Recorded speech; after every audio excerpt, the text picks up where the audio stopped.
Assalamualaikum warahmatullahi wabarakatuh. Kami ingin mempresentasikan hasil diskusi kami mengenai materi akuntansi BUMN BUMD yang beranggotakan saya sendiri, Naus Enda Pramisti, NPM 4090, dan rekan saya Adwitya Dian Safitri dan Ali Hasan Mustafa. Baik, Assalamualaikum warahmatullahi wabarakatuh. Sebelumnya perkenalkan, nama saya Adwitya Dian Safitri dengan NPM terakhir 4026. Jadi kali ini yang akan kita bahas, yang pertama kali itu ada karakteristik BUMN atau BUMD. Jadi sebelumnya pengertian dari BUMN itu sendiri atau Badan Usaha Milik Negara adalah perusahaan yang seluruh atau sebagian besar modalnya dimiliki oleh negara melalui penyertaan secara langsung dari kekayaan negara. Sedangkan pengertian dari BUMD atau Badan Usaha Milik Daerah itu ya perusahaan yang dimiliki oleh pemerintah dan dikelola oleh pemerintah daerah untuk memberikan pelayanan kepada masyarakat dan meningkatkan pendapatan daerah. Jadi karakteristik umum dari BUMN atau BUMD itu sendiri, yang pertama itu kepemilikan pemerintah. Jadi modalnya itu dimiliki sepenuhnya atau sebagian besar oleh pemerintah pusat BUMN atau daerah BUMD. Contohnya itu misal kayak PT PLN atau Persero ya, dimiliki oleh pemerintah pusat, sedangkan PDAM dimiliki oleh pemerintah daerah. Nah, yang kedua yaitu tujuan ganda atau dual purpose. Jadi tidak hanya mencari laba, tetapi juga melayani kepentingan umum atau public service obligation. Contohnya itu misal kayak PT KAI itu memberikan subsidi tarif untuk penumpang ekonomi. Selanjutnya yaitu regulasi khusus. Jadi ini diatur oleh undang-undang tersendiri seperti UU nomor 19 tahun 2003 tentang BUMN, dan BUMD juga tunduk pada peraturan daerah setempat dan UU pemerintah daerah. Terus yang selanjutnya itu ada pengawasan oleh pemerintah. Jadi diawasi oleh kementerian terkait seperti Kementerian BUMN atau Pemda untuk BUMD. Nah, laporan keuangannya itu diaudit oleh BPK atau Badan Pemeriksa Keuangan. Selanjutnya yaitu transparansi dan akuntabilitas tinggi. Jadi karena menggunakan dana publik, maka BUMN atau BUMD itu wajib menyampaikan laporan kinerja dan keuangan secara transparan. Yang selanjutnya yaitu memiliki peran strategis. Jadi banyak BUMN yang mengelola sektor-sektor strategis seperti energi, transportasi, ataupun infrastruktur. Kemudian selanjutnya itu ada siklus akuntansi BUMN atau BUMD. Jadi apa sih siklus akuntansi itu? Jadi siklus akuntansi BUMN atau BUMD pada dasarnya mengikuti siklus akuntansi entitas lainnya, namun disesuaikan dengan standar akuntansi pemerintah dan regulasi khusus.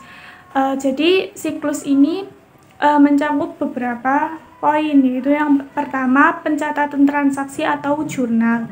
Jadi semua transaksi dicatat dalam jurnal umum. Contohnya misal pembelian bahan bakar oleh PLN dicatat sebagai beban dan utang usaha. Kemudian yang kedua ada posting ke buku besar. Jadi akun-akun dari jurnal dipindahkan ke buku besar untuk diklasifikasikan. Kemudian yang ketiga yaitu penyusunan neraca saldo. Jadi neraca saldo disusun untuk memeriksa keseimbangan antara debit dan kredit. Yang keempat yaitu penyesuaian atau jurnal penyesuaian. Jadi penyesuaian ini dilakukan untuk mencatat transaksi yang belum dicatat atau belum lengkap, misalnya penyusutan aset tetap. Terus yang kelima ada penyusunan neraca saldo setelah penyesuaian. Terus yang keenam itu penyusunan laporan keuangan yang meliputi laporan operasional, laporan perubahan ekuitas, neraca, laporan arus kas, catatan atas laporan keuangan. Jadi misalnya contohnya ini kayak PT Pos Indonesia itu menyusun laporan keuangan tahunan berdasarkan standar akuntansi keuangan atau SAK dan diaudit oleh BPK. Kemudian yang terakhir itu ada jurnal penutup. Nah, ini tuh menutup akun pendapatan dan beban untuk memulai periode baru. Misalnya contoh praktis lainnya itu kayak misal contoh siklus transaksi PDAM atau di BUMD ya. Jadi misal tuh kayak PDAM menjual air bersih dengan nilai 100 juta ke pelanggan. Nah, itu dicatat sebagai pendapatan air bersih, yaitu di debit itu jadi piutang usaha dan di kredit itu jadi pendapatan. Terus kayak membayar gaji pegawai sebesar 30 juta, jadi dicatat sebagai beban gaji. Jadi di debit itu ada beban gaji dan di kreditnya itu ada kas. Lalu menyusun laporan laba rugi dan neraca akhir tahun. Nah, jadi itu sedikit penjelasan tentang karakteristik dan juga siklus akuntansi dari BUMN dan BUMD. Nah, yang selanjutnya yaitu laporan keuangan BUMN atau BUMD. Yang pertama ada tujuan laporan keuangan BUMN atau BUMD. Yang pertama yaitu menyediakan informasi yang berguna bagi pemangku kepentingan, yaitu seperti pemerintah, masyarakat, DPR atau DPRD, dan investor.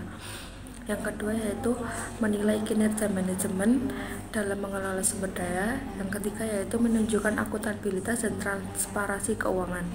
Nah, yang selanjutnya itu ada komponen laporan keuangan BUMN atau BUMD. Nah, komponen laporan keuangan BUMN atau BUMD ini ada 5, yaitu yang pertama laporan posisi keuangan atau neraca, yang kedua yaitu laporan laba rugi komprehensif, yang ketiga yaitu ada laporan perubahan ekuitas, dan yang keempat yaitu ada laporan arus kas, dan yang kelima yaitu catatan atas laporan keuangan.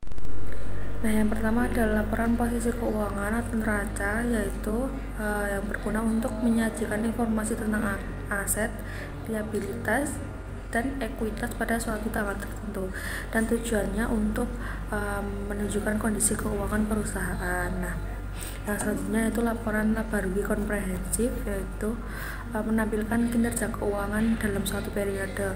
Nah, memuat pendapatan, laba atau rugi, dan komponen lain dari laba rugi komprehensif, yaitu seperti keuangan revaluasi aset tetap. Nah, contohnya itu ada pendapatan usaha, beban operasional, laba usaha, beban pajak penghasilan, dan laba bersih.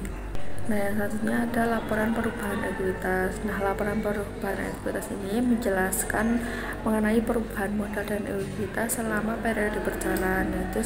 Contohnya itu seperti saldo awal ekuitas, penambahan modal di store pemerintah, yaitu laba ditahan tahun berjalan, dan pembayaran dividen. Yang selanjutnya itu ada laporan arus kas, yaitu menyajikan informasi arus kas masuk dan arus kas keluar selama periode tertentu. Nah, laporan arus kas ini dibagi menjadi 3 aktivitas, yaitu yang pertama aktivitas operasi, aktivitas investasi, dan aktivitas pendanaan.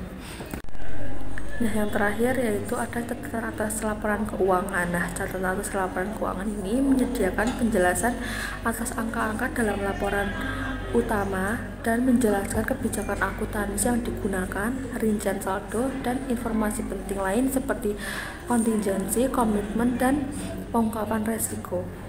Saya Aliasan Mustafa dengan patent rem terakhir 4018. Baik, untuk yang selanjutnya yaitu terkait tujuan pencatatan transaksi BUMN dan BUMD.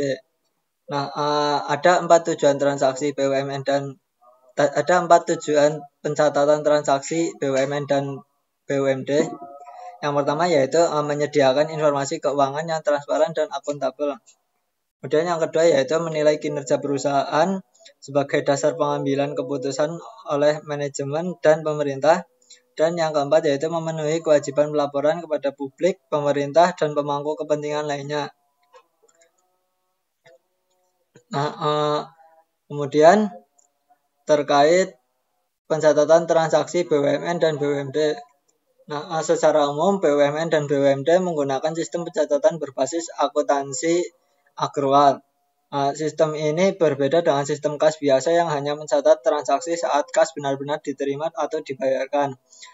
Dalam sistem akrual, pencatatan dilakukan saat hak atau kewajiban sudah timbul meskipun transaksi kas belum terjadi. Dengan demikian, informasi keuangan yang dihasilkan menjadi lebih lengkap, relevan, dan dapat memberikan gambaran yang lebih akurat mengenai kondisi keuangan entitas.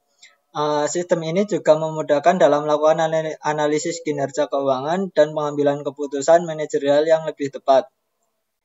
Nah, dalam praktiknya, pencatatan transaksi BUMN dan BUMD secara umum seperti pencatatan transaksi akuntansi lainnya, yaitu yang pertama yaitu ada pencatatan transaksi dalam jurnal umum, kemudian melakukan posting ke buku besar, terus penyusunan neraca saldo, dan penyesuaian dan tutup buku, dan yang terakhir yaitu penyusunan laporan keuangan. Nah, transaksi umum yang dicatat oleh BUMN dan BUMD antara lain yaitu penerimaan modal dari pemerintah, pembayaran gaji pegawai, pembelian aset, penerimaan pendapatan dari layanan yang diberikan kepada masyarakat.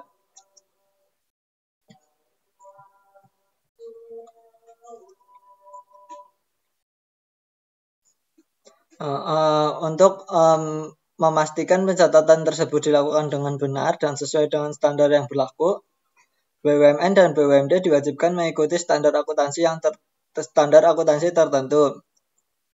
Nah, bagi BUMN atau BUMD yang berbentuk persero atau perusahaan umum, contohnya seperti PT Pertamina, standar yang digunakan adalah PSAK atau Pernyataan Standar Akuntansi Keuangan.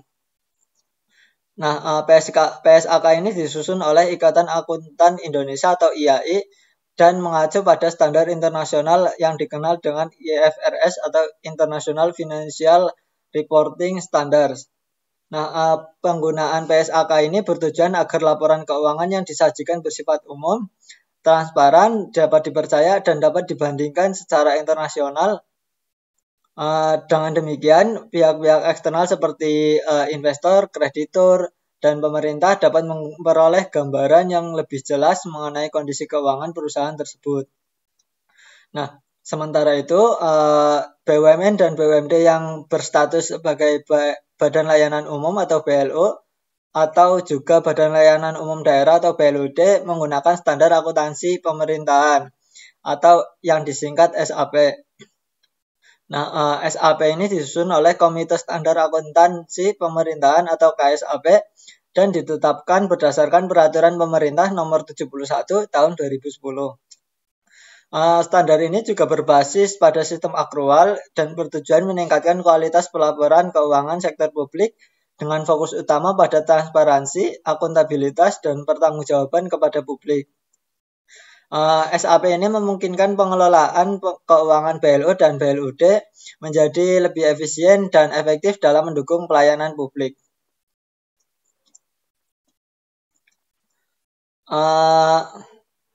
Dalam pelaksanaannya, entitas BLUD seperti rumah sakit daerah, dinas air minum, atau lembaga pelatihan milik pemerintah daerah seringkali juga mengacu pada peraturan teknis tambahan.